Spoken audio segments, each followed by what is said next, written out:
Palak corn rice మీరు ఎప్పుడైనా combination try చేశారా? ట్రై చేయకపోతే ఒకసారి ట్రై చేయండి. చాలా టేస్టీగా ఉంటుంది, చాలా హెల్తీగా కూడా ఉంటుంది.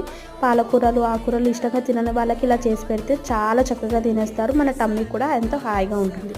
ప్రొసీజర్ చూసేద్దాం రండి. ముందుగా కుక్కర్ పెట్టేసుకుని 2 టేబుల్ స్పూన్ ఆఫ్ ఆయిల్ వేసేసి 1 టేబుల్ స్పూన్ గీ వేసేసుకున్న తర్వాత ఆనియన్స్ పచ్చిమిర్చి వేసేసి వేయించేసుకోవాలి. అవి వేగిన తర్వాత కార్న్ కూడా యాడ్ చేసేసుకుని వేయించేసుకోవాలి. ఈ లోపల పాలక్ని చాప్ చేసి పెట్టుకోవాలి. అండ్ చాప్ చేసి పెట్టుకున్న పాలక్ కూడా ఇందులోకి యాడ్ చేసేసుకొని మిక్స్ చేసేసుకోవాలి. జస్ట్ మొత్తం డీప్ ఫ్రై అయితే చేయకూడదు, నార్మల్గా చేసుకోవాలంతే. తర్వాత ఇందులో main ingredient and special ingredient ఏంటంటే సాంబార్ పౌడర్. ఇది యాడ్ చేయడం వల్ల టేస్ట్ అదిరిపోతుంది అంతే. అండ్ అది యాడ్ చేసుకుని మిక్స్ చేసుకున్న తర్వాత 2 గ్లాసెస్ ఆఫ్ వాటర్ యాడ్ చేశాను, ఎందుకంటే నేను 1 గ్లాస్ ఆఫ్ రైస్ పెడుతున్నాను. అండ్ సాల్ట్ యాడ్ చేసేసుకోవాలి. మనకి తగినంత సాల్ట్ యాడ్ చేసుకున్న తర్వాత 1 గ్లాస్ ఆఫ్ రైస్ యాడ్ చేసేసుకుని కుక్కర్ మీద లిడ్ క్లోజ్ చేసుకుని విజిల్ పెట్టేసుకోవడమే. 3 విజిల్స్ వచ్చేంత వరకు వెయిట్ చేసి తర్వాత స్టీమ్ అంతా పోయిన తర్వాత కుక్కర్ ఓపెన్ చేసి చూస్తే మన palak corn rice ready. Thanks for watching. By guys.